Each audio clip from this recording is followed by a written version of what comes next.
స్తోత్రాల నీకు శుభము. దేవుని సన్నిధిలో ఎన్ని గంటలు గడుపుతున్నామో దేవుడు లెక్క పెడుతూ ఉన్నాడు. ఆయన ఎవరు చూడలేదు అనుకోవద్దు. ఈ వారం వచ్చాము, రేపు వారం రాకపోతే అనుకోవడానికి వీల్లేదు. నువ్వు ఎన్ని దేవుని సన్నిధిలో ఎన్ని గంటలు గడుపుతున్నావో ఆయన లెక్క పెడుతూ ఉన్నాడు. ఆయన దేవుని సన్నిధిలో ఒక దినము గడుపుతా 1000 దినముల కంటే శ్రేష్టమైన దేవుని వాక్యం సెలవిస్తూ ఉంది. దేవుని బిడ్డరా, నువ్వు దేవుని సన్నిధిలో ఎన్ని గంటలు గడుపుతున్నావు, ఎక్కడికి వెళ్తూ ఉన్నావు దేవుని వాక్యం సెలవిస్తుంది. లూకా సువార్త 10వ అధ్యాయము 34-39 వచ్చిన సరే జ్ఞాపకం చేసుకున్నాము.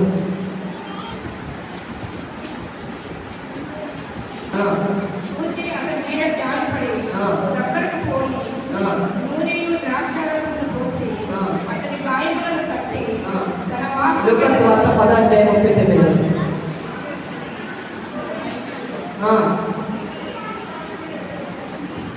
మరియ అనేటువంటి సహోదరి, మార్త అనేటువంటి సహోదరి అయినటువంటి మరియ, ఆమె ఎక్కడుందంట?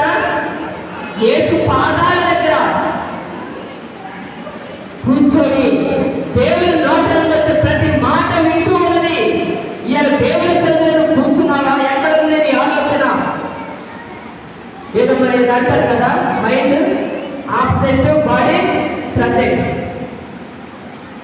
దేవుని సన్నిధిలో ఎన్ని గంటలను గడుపుతున్నావో దేవుడు లెక్క పెడుతూ ఉన్నాడు. దేవుని బిడ్డరా, మరియ మాత్రము దేవుని పాదాల దగ్గర కూర్చొని దేవుని యొక్క వాక్యాన్ని, ఆయన బోధను, ఆయన మాటలు వింటూ ఉంది.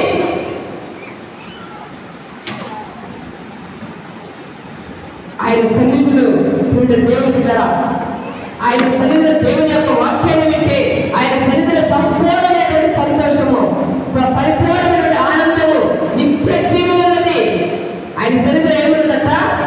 సంపూర్ణమైనటువంటి సంతోషము, సంపూర్ణమైనటువంటి నిత్య జీవము కలదు. కాబట్టి నువ్వు దేవుని సన్నిధిలో కాలము గడిపేదానిగా, నువ్వు సమయాన్ని వెచ్చించేదానిగా నువ్వు ఉండాలని దేవుడు ఆశపడుతున్నాడు. మరియా దేవుని పాదాల దగ్గర ఉంది, దేవుని యొక్క వాక్యాన్ని, ఆయన బోధన వింటూ ఉంది.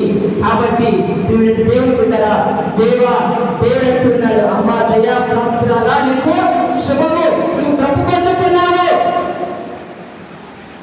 దేవుడి కృపను పొందుకోవాలా?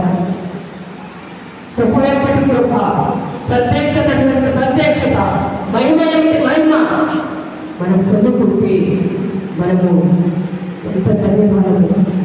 దయా ప్రాప్తురాల నీకు శుభము, నువ్వు ధన్యురాలని. దేవుడు మనకి మంచి బిరుదు ఈ లోకంలో మనకు కావాల్సింది అంటే ఉద్యోగమైన బిరుదు కాదు, ఇంకా ప్రమోషన్ అనే బిరుదులు కాదు కావాల్సింది. దేవుడితో సహవాసము కలిపే బిరుదు మనకే కావాలా? ఈ లోకంలో తాత్కాలికమైనటువంటి బిరుదులు మనకు అవసరం లేదు. దేవుడితో సహవాసం గడిపి దేవుని పాదాలను ఆశ్రయించే బిరుదు మనం పొందుకోవాలి. దేవుడి బిడ్డగా దావీదు 3 దినాలు ఉదయం, సాయంత్రం, మధ్యాహ్నము దేవునితో ప్రార్థనలో గడిపాడు.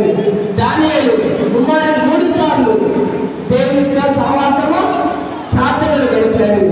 మరియా దేవుడితో గడిపి దేవుని కృపను పొందుతున్నది. ఈ తిరుమల మనము దేవుని పాదాలను ఆశ్రయిస్తూ దేవుడి పిల్లల చదువులన్నీ పక్కన పడవేసి, అందుకోసం మనం పాల్గొన్నాం కదా, దేవునితో సహవాసం చేసి దేవుని కృపను పొందుకునేటువంటి తల్లుగా ఉండాలని దేవుడు ఆశపడుతూ ఉన్నాడు. దేవుని బిడ్డరా, దేవుని సన్నిధిలో ఉండే అనుభవాన్ని పొందుకోవాలి. లోక రక్షకుని మోసే అనుభవాన్ని పొందుకోవాలి. ఈ మరియా దేవుడిని మోసే అనుభవాన్ని పొందుకుంది. దేవుని సన్నిధిలో సమయాన్ని వెచ్చించి దేవుని పాదాలు పట్టుకొని దేవా దేవాన్ని ప్రతినిధి ఎవరస్తుల వైపు చూడకుండా, లోకం వైపు చూడకుండా, లోక మాన్యాన్ని అంటకుండా దేవుని వైపు చూసింది. కాబట్టి యేసయ్యను మోసే అనుభవాన్ని పొందుతున్నది. దేవుని బిడ్డరా, దేవుని వాక్యం సెలవిస్తుంది, లోక రక్షకుని మోసే అనుభవము ఎంతో గొప్ప ధన్యత. గాడిద యేసు ప్రభువును మోసింది కదా, గాడిద యేసయ్యను మోసింది. పడవ ఆయన నిద్రపోవటానికి ఉపయోగపడింది. దేవుడు బిడ్డరా ఆయన తలవాల్చుకోవటానికి ఉపయోగపడింది. ప్రభు అంటున్నాడు, నక్కలకు గొర్రెలు ఉన్నవి కానీ, ఆకాశ పక్షులకు గూళ్ళు ఉన్నవి కానీ, మనిషి కుమారుడు తలవాల్చుకోవటానికి స్థలం లేదు.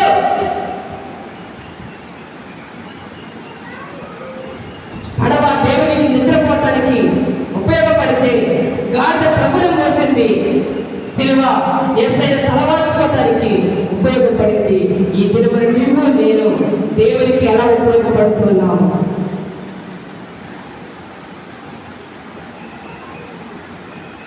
దేవుడు బిడ్డరా 20వ అధ్యాయము 15వ వచనం ఒకసారి జ్ఞాపకం చేసుకున్నాము.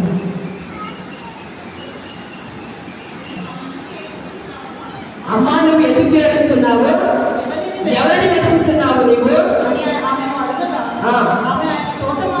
ఆయన తోటమాలి అనుకొని,